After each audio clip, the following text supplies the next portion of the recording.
जय गुरुदेव। गुरुर्ब्रह्मा गुरुर्विष्णु गुरुदेवो महेश्वरः। गुरुः साक्षात् परम ब्रह्म तस्मै श्री गुरुवे नमः।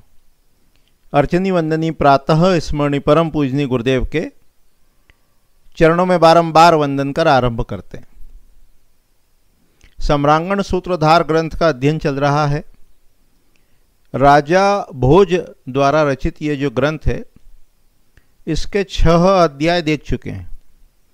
आज 10वें पाठ में अध्याय 7 वर्ण आश्रम प्रविभाग, इसको देखने का समझने का प्रयास कर रहे हैं।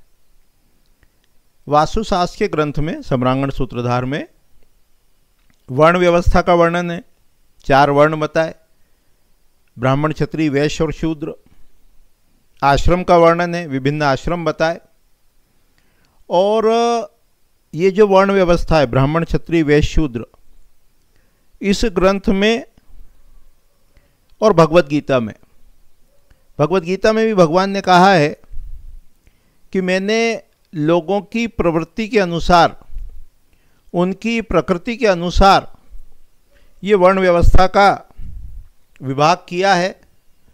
और यहाँ सम्रांगण सूत्रधार में भी हमको ये बात स्पष्ट रूप से दिखाई देती है, बताई गई है कि ये जो वर्ण व्यवस्था है वो कर्म पर आधारित है, जाति पर आधारित नहीं है।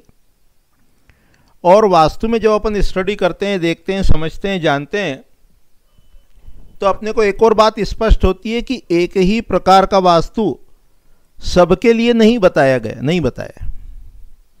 ब्राह्मण के लिए अलग प्रकार का वास्तु बताया, ब्राह्मण यानी इंटेलेक्ट, बुद्धिजीवी।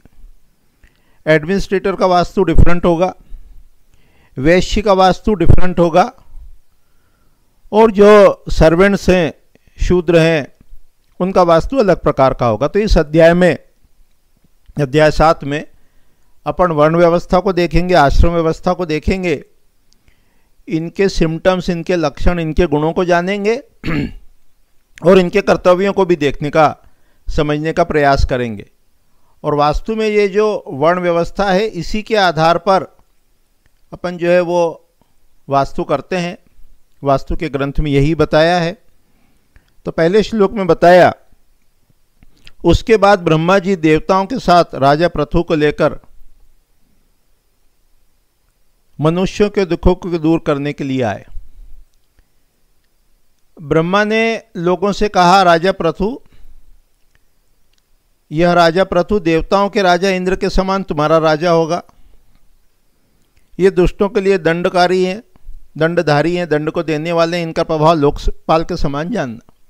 ब्रह्मा जी अब मनुष्यों को समझा रहे हैं कि राजा जो है पृथु, वो इंद्र के समान तुम्हारा राजा है। फिर आगे बताया कि ये राजा पृथु अपने प्रताप से शत्रुओं को दबाने वाले और सिंह के समान पराक्रमी हैं।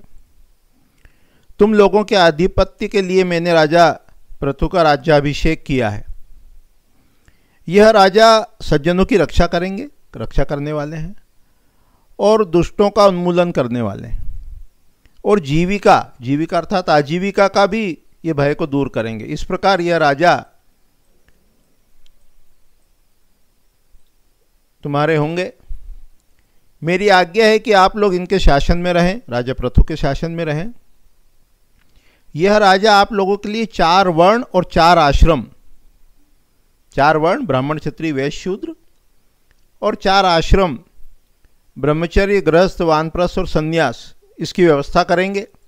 इतना कहकर ब्रह्मा जी चले गए।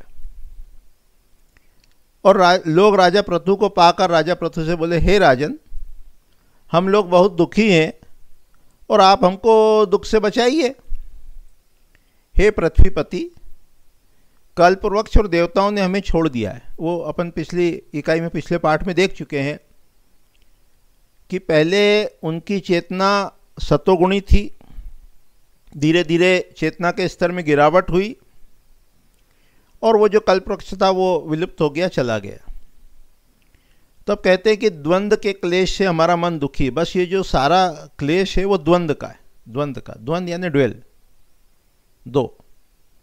हम लोग व्यसन आदि के महासागर में डूबे हुए हैं, कृपा कर हमारी रक्षा करो।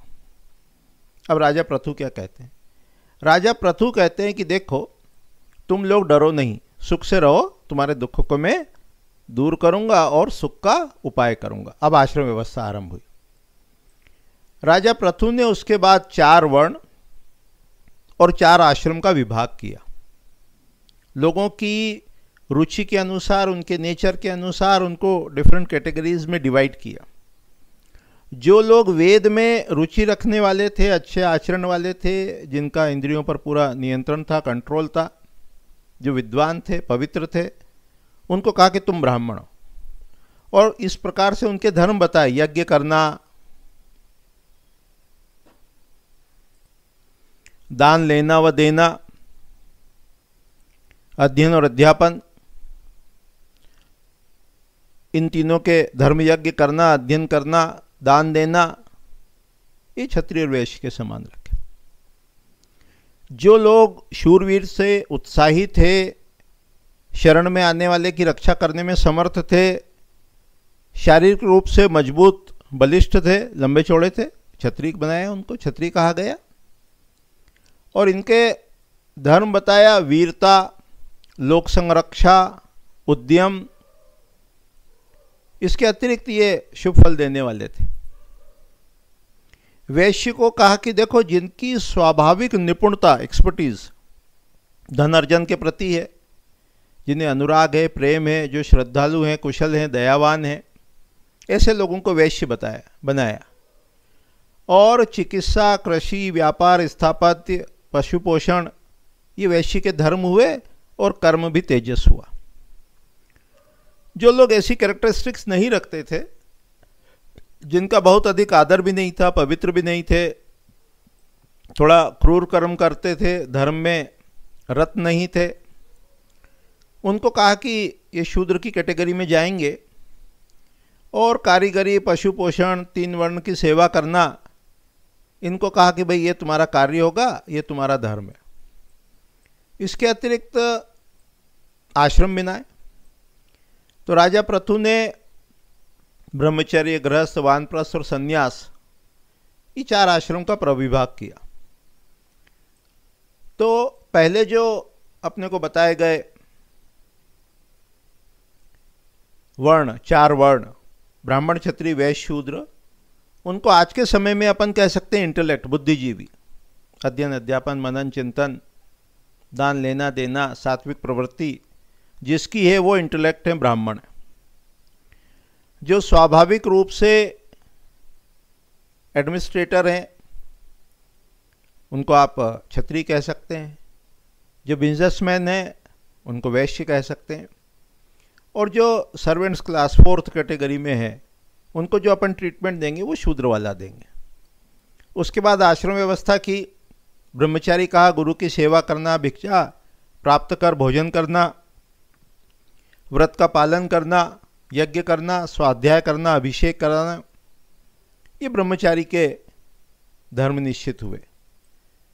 गृहस्थ को बताया, अग्नि पूजा करना, अतिथि देव की सेवा करना, अपनी वृत्ति से आजीविका चलाना, संयम रखना, असमान गोत्र में विवाह करना, ऋतुगामिता और दूसरे की स्त्री से संबंध यानी विमुखता रखना, संबंध न रखना, संसर्ग न करना, दूसरे के प्रति दयाशीलता रखना और बुरे कार्यों का सदैव अभाव रखना, उनसे दूर रहना, ये गृहस्थ के धर्म निश्चित हुए।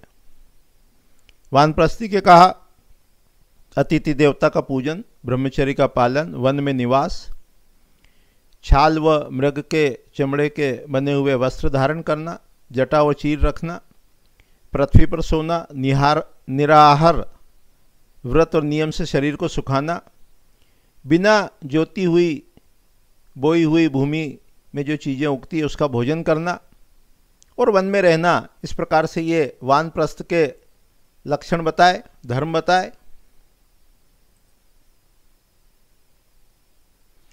उसके पश्चात सन्यासी के धर्म बताए, वैराग्य, इंद्रियों पर विजय, चिंता का त्याग, किसी वस्तु की कामना न रखना, इच्छा न रखना, साध भी न रखना, व्यर्थ के कार्य, शांति, ये यति के धर्म निर्धारित हुए।